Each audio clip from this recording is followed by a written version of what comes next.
Mike, Spence and Crawford are fighting. Who wins? Who's the king of the welterweights? I think after seeing their fight, Porter and Crawford, I think you've got to lean towards Crawford now. Sugar Ray with Spence and Crawford. Thank you, Yeah. Everybody know who won that fight.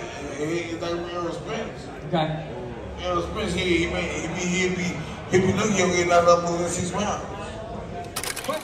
Crawford's a bad boy, but Spence, Spence is a pressure cooker, so if he can maintain with Crawford early, then he can make a good fight. But if he ain't on his game, they might be right.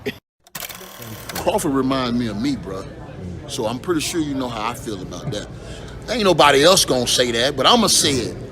The way he approached that shit, he don't see none of them guys. He don't care nothing about none of them guys. He a really good fighter, but I think Crawford is.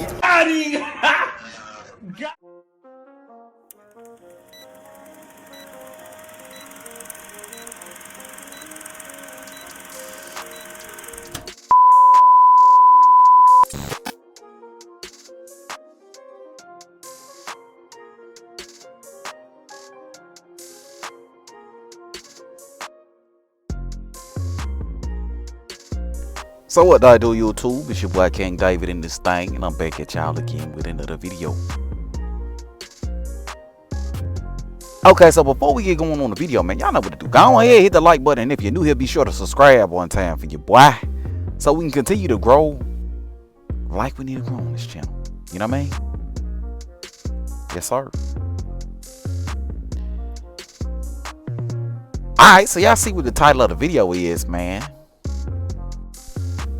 Cameron Duncan, which is Jaron Ennis' manager, made a statement recently, pretty much saying that he expects Errol Spence to vacate the IBF belt, right? And for Jaron Ennis to be elevated from interim champion to full champion by June, right?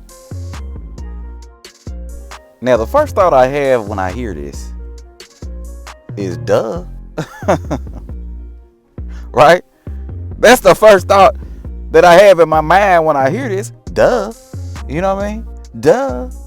Errol Spence told everybody years ago that he wanted to take the easy route, and god damn it, that's what he's been doing this whole time. Right? Every opportunity that Errol Spence gets to take an easier fight, that's what he's gonna do. Right? The man told everybody years ago that he was interested in taking the easy route, and nothing has changed, right? In 2023, nothing has changed, right? So my first thought is that I'm just not surprised. Not only that, I've been saying this shit for the longest, ever since I found out that Errol Spence was moving up to 154 pounds. I knew the chances of him coming back down were slim to none. You know what I mean? Tony Superbad Harrison said it best when he said, "It's over. Once you go up, it's over." You just gonna kill the fans? Oh, it's over. Like yeah, it's over. My thing is, I think that's the hardest thing to take the body up to a weight, get used to it, and deplete it back down to go back down. I think I don't think we'll see the same Errol Spence going back down. Once you move up in weight, man, it's like Tony Harrison said, it's over. So I knew it was only a matter of time before Errol Spence announced to the world that he was looking to vacate the remaining belts, right? I knew it was only a matter of time before we heard that Errol Spence was planning to vacate the remaining belts, right? Because he already left the weight division. He already successfully ducked everybody at 147 pounds in order to go up to 154 pounds and fight a welterweight in Keith Thurman, right? So none of this is a surprise to me, man. So that was my first thought, right? The second thought I had about this is that I know that a lot of the Errol Spence fans are going to try to spin this shit, right? Errol Spence fans are master DJs. They love trying to spin shit, right? They hear information like this coming out, but they want to pass it off as nothing more than speculation, right? But the reality of the situation is Cameron Duncan is Jaron Boots Ennis' manager. That's the guy who mentioned this information, right? That's the guy who's the source of this information, right? Boots' manager. But isn't Boots signed to the PBC, which is the very same company that Errol Spence Jr. signed to? Right? So, if anyone was to get this information before it actually happened, wouldn't it be someone like a Cameron Duncan and a Jaron Ennis, right? Wouldn't Jaron Ennis be given certain assurances like this, right? Beforehand, before the general public, right? So, honestly and truly, although Errol Spence fanboys are going to try to pass this off as speculation, there's actually a lot of validity and a lot of credibility to the source in them not only revealing that Errol Spence is probably going to vacate the belt, but giving a solid date as to when he's going to vacate the belt, right? So, you know, there's far too many coincidences out here on these boxing streets for me, right? There's far too many coincidences. And then we hear about Errol Spence fighting Keith Thurman in June, May, June, just right around the time that Cameron Duncan suspects that Errol Spence is going to vacate the IBF belt and Boots will be elevated to the new IBF champion, right?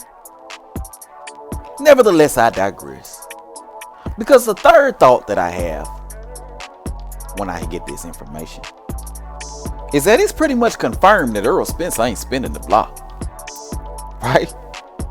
It's pretty much confirmed this man ain't spinning the block. I mean, I had no faith he was going to spin the block in the first place, right? I had no faith that he was going to spin the block in the first place, right? The man got a track record of ducking, dodging, and maneuvering his way out of a Terrence Bud Crawford fight, right? So I had no faith, I had no confidence that he was going to spin the block to begin with, right? But Cameron Duncan confirming that Errol Spence is going to vacate the belt come June pretty much tells me everything that I already know about Errol Spence Jr. That he's the biggest duck in professional boxing, and instead of doing what he said he was going to do and going for undisputed at 147 pounds by fighting a Terrence Bud Crawford, he'd rather go up to 154 and fight a guy he said he would never fight at a weight class he said he would never fight at until after a Terrence Bud Crawford fight. But I'm gonna go ahead and wrap the video up right here, man. Let me know what your thoughts is, bro. Hit it up in the comment section below. If you're new to the channel, be sure to subscribe. And everybody, and I do mean everybody, be sure to hit that goddamn like button on your way out. But until next time, bro, I'ma holla at y'all. Peace. Get a belt. Yeah. He ain't did nothing in the welterweight to this. When he get a belt, you want to go over there. Keith Thurman want to go over there. And now y'all want to say, oh, I ain't fought nobody. But I got a belt now, so why? Okay. Sean Porter got a belt too. So now Sean Porter got a belt too. Sean Porter. So why am I go to easy road and knock Sean Porter out? So why am I go to easy road and knock Sean Porter out? So why am I go to easy road and not Sean Porter out? Why am I go to easy road and not Sean Porter out? Who mans is this? Get him the fuck out of here.